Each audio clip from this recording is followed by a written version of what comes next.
अस्सलाम वालेकुम फ्रेंड्स। तो क्या हाल चाल है सबके जनाब। आज हम अपने किचन में बनाने जा रहे हैं बहुत ही मज़ेदार से मटन स्मोकी हांजी कबाब। तो बहुत ही आसान और सिंपल सी इसकी रेसिपी है। यहाँ पे मैंने स्टेप बाय स्टेप आपको रेसिपी जो है वो गाइड करनी है। एक खुली कढ़ाई मैंने ले ली है यहाँ पे नॉन स्टिक, आप चाहें तो सिल्वर और स्टील की भी ले सकते हैं। उसमें मैंने डाला है 1/4 कप जितना ऑयल और एक मीडियम साइज़ की प्याज मैंने ली है जिसे मैंने रफली स्लाइस कर लिया है। यहाँ पे हम इसे पिंक कर लेंगे, हल्का सा आप कह सकते हैं कि ब्राउन हम करेंगे, बहुत ज़्यादा डार्क ब्राउन नहीं करेंगे। उससे ये जो मसाला है बहुत ज़्यादा फिर स्ट्रॉन्ग हो जाएगा। हमने बड़ा मुनासिब जो है वो मसाला रखना है, बड़ा ज़बरदस्त सा। तो यहाँ पे हम इस प्याज को कर लेंगे इस ऑयल में हम फ्राई। तो यहाँ पे आप देखेंगे इस पॉइंट के ऊपर जितना ये अब ब्राउन हुआ है, यहाँ पे आपने ब्राउन करके इसके अंदर आपने डालना है 1 टेबलस्पून भर के फ्रेशली चॉप किया है मैंने जिंजर और गार्लिक। इसमें गार्लिक और जिंजर दोनों इक्वल क्वांटिटी में हैं। तो यहाँ पे आपने इसको अच्छी तरह से 1 से 2 मिनट के लिए भून लेना है। हर चीज़ की 1 से 2 मिनट की भुनाई करनी है, मिसालों की, प्याज की और अदरक और लहसुन की, ताकि जो हमारे ऑयल में फ्लेवर बहुत अच्छी तरह आ जाए अदरक लहसुन का। यहाँ पे टमाटरों को मैंने पीस लिया है, तकरीबन 2 बड़े टमाटर मैंने लिए थे और इन्हें मैंने चॉप कर लिया है। आप चाहें तो स्लाइस भी डाल सकते हैं, लेकिन मैंने पेस्ट को स्मूथ कर लिया है थोड़ा सा, इसलिए कि जल्दी बन जाएगा और बहुत ही अच्छा इसका टेस्ट आता है।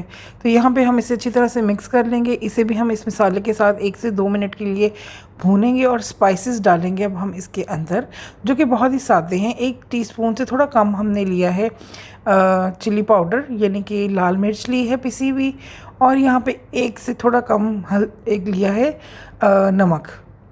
सॉल्ट डाला है यहाँ पे मैंने, और उसके बाद हम डालेंगे टर्मरिक यानी कि हल्दी पाउडर डालेंगे हम 1/2 टीस्पून।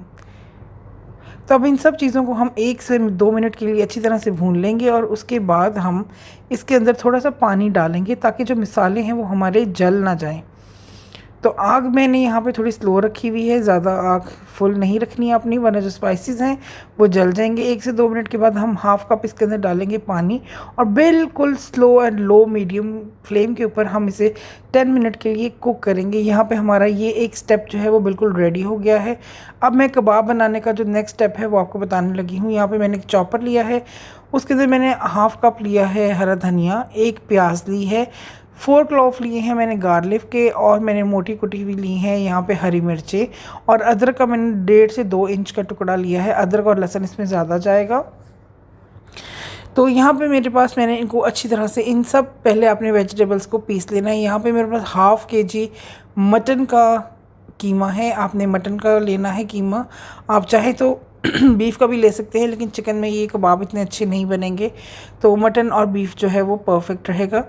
तो इसके बाद हम इसके अंदर जो है वो स्पाइसेस ऐड करेंगे। वो स्पाइसेस कुछ इस तरह से हैं कि पिसा हुआ गरम मसाला डालेंगे 1 टीस्पून, और 1 टीस्पून भर के हम डालेंगे इसके अंदर चिली फ्लेक्स डालेंगे, यानी कुटी हुई लाल मिर्च डालेंगे।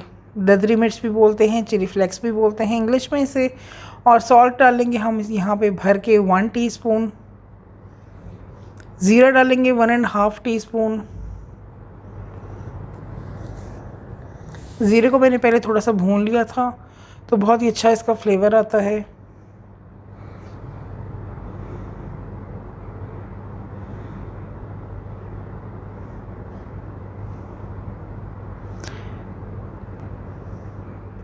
तो यहाँ पे ब्रेड के मैंने स्लाइसेस ले लिए हैं, छोटी ब्रेड के मैंने यहाँ पे 3 स्लाइसेस लिए हैं, और उसको मैंने पानी से अच्छी तरह से वेट कर दिया है। अभी देखिए बहुत सॉफ्ट हो गए हैं।